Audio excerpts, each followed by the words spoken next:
So, with Rise of Skywalker now being done, we got ourselves this beauty of a scene. This beauty of a scene right here. I can't tell you how many times I have rewatched this small scene alone, and it's such a crime that we didn't get a longer scene. I mean, I think we can all agree the best scene from this movie, objectively, is this moment here. This moment here where Kylo is now Ben Solo. He is born again after Rey stabbing him through the chest and then force healing him, and he has redeemed himself as Ben Solo in a sense, or coming to redeem himself, and coming in her hour of need when she's facing down the evil Sheev, and using their dyad, the connection in the Force. I'm sure you Reylo shippers will love that one. Their connection in the Force. Rey sees Kylo or Ben at this point, and they acknowledge each other. And, you know, he's like, hey, can you help a guy out here? Can you slide me one of those sabers through the Force here, please? And she puts it behind her shoulder. Palpatine's giving his evil bad guy monologue. And you just see this blur as Ben pulls the saber from behind his back. Sort of reminding me of the old warriors in those samurai movies, where you see the warrior, the noble warrior, pull the sword out from behind his shoulder. And just giving the nice little Han Solo shrug there to the Knights of Ren, like, yeah, you want some of this? You come get it. Now, speaking of you come and get it, The Force Awakens did tease us with Ben Solo saying, that lightsaber, it belongs to me. And he looks at Finn, and Finn says, you want it, you come get it. But the difference with him having it here is it feels earned, it feels right. And it gives this trilogy some serious Anakin vibes.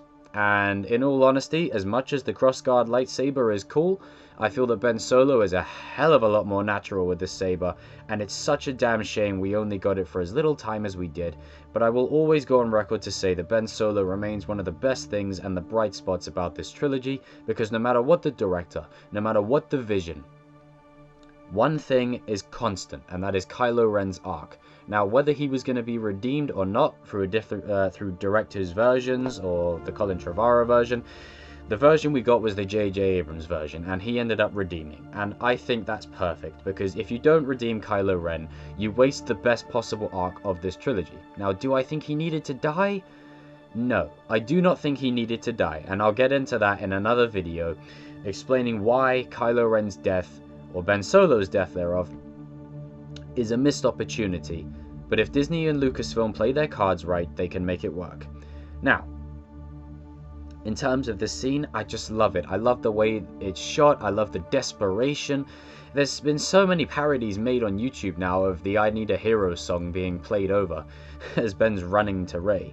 But what I like about it is you actually get a taste of Adam Driver, and this is a testament to his acting.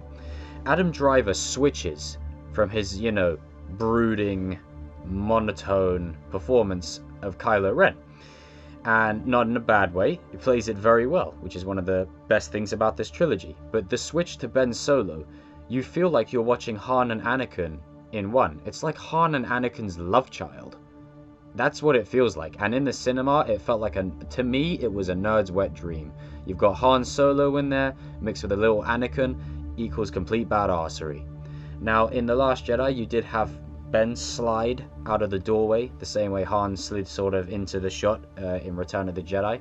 But what I like about this is he does a no-look shot that Han did in Force Awakens, and some people will put it down to hey member and a lot of all that, but for me, I like it. I've never been so amped in this trilogy in my life, in this particular moment. In this moment, I was so invested, I wanted Ben to get to Rey. I wasn't sure what the outcome was going to be, even though I knew most of the leaks going in, but I wanted Ben to get to Rey. I wanted him to get there, and I wanted them to face Palpatine together. Ultimately, I didn't really like how Ben was just shafted out of the battle, but I do at least appreciate the fact that we got somewhat of Ben being involved, and if it wasn't for Ben, Rey would ultimately fall into victim to what Palpatine was planning. Without Ben there, things could have got even worse. And aside from the no-look shot and just the way this scene is put together, it's so good. You've got Rey using her powers to save the day on her end, and you've got Ben Solo rushing to come and help her and just being a mixture of Han and Anakin in one. And we actually get to see Ben Solo. This isn't Kylo Ren anymore. This is Ben Solo. The character is completely different and the dynamic is shifted.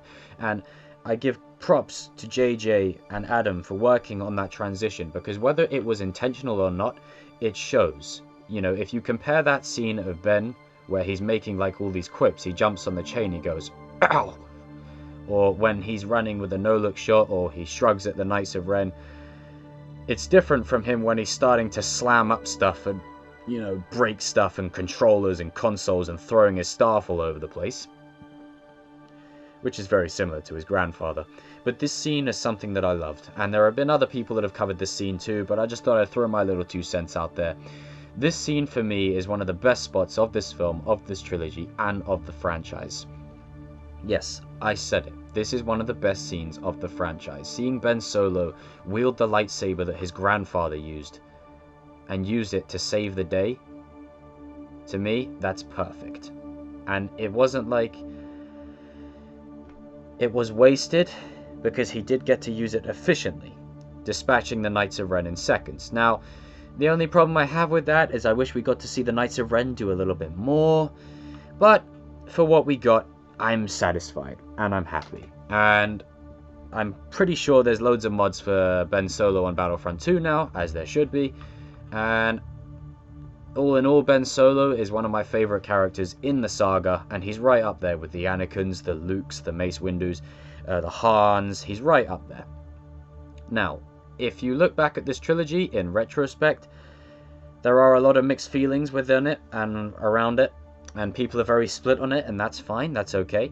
But I think throughout this trilogy, one thing, as I said, has been constant, and that is Kylo Ren's arc. You meet him, and then you get this jaw-dropping reveal that Luke stood over him with his lightsaber ignited, ready to kill him. And obviously the point of that scene is different points of view for different reasons. But it's a lot to take in. And then it's also revealed in the comic that Kylo never destroyed the temple the way we all thought, which is a detail that kind of needs to be in the film, Lucasfilm and Disney. However, onto this, I do like the fact that we got to see a dark side user do more than just throw the Emperor over down a shaft. Now, that's not throwing shade at Darth Vader. Darth Vader is the OG, and he saved his son, who then went on to save the day, and was the reason that there was ever a chance still anyway.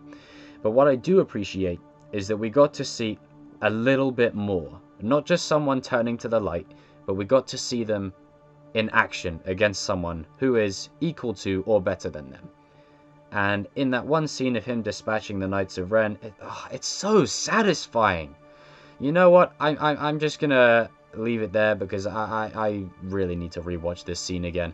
Guys and girls, leave your comments down below. Let me know what you thought. What did you think of this scene? And this scene to me is so powerful. And the way it ends after Palpatine is defeated by Rey, what makes it so much more heartbreaking, and this is gonna hurt a lot of people, Ben never gave up on Rey. Rey never gave up on Ben. But there was no one who gave a crap about Ben. All the Jedi pretty much abandoned him. Like, where were they? There was no communication to Ben at all. At all in any way. Obi-Wan never gave up on Anakin until he realized it was too late. Luke never had anyone who gave up on him. But Ben Solo had no one. And understandably so. He is responsible for indirectly killing most of the characters in this trilogy. But seeing his hand climb out of the pit all battered and bruised, and still rushing over to save the one he loved, giving his life force for Rey, there's a moment in which he hugs her beforehand, and you can see the pain and the anguish in his eyes, because he knows what he is about to do is going to kill him. But he does it anyway. Not out of fear, not out of desperation, out of love. Out of love for someone else, and appreciating the fact that Rey could go on and be the better person of the two. And he understands this, he accepts this. And giving his life force into her to slits and further strengthening the dyad that was mentioned earlier. He looks into her eyes, she looks into his. They share their moment, then they kiss. But throughout that, he knows it's up. His time is done. And this is going to be the last person he ever sees in the real world. And now he will be going on to the netherworld of the Force.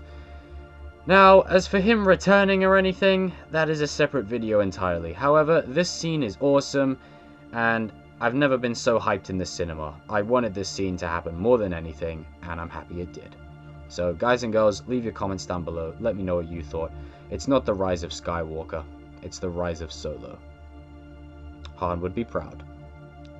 May the Force be with you, always.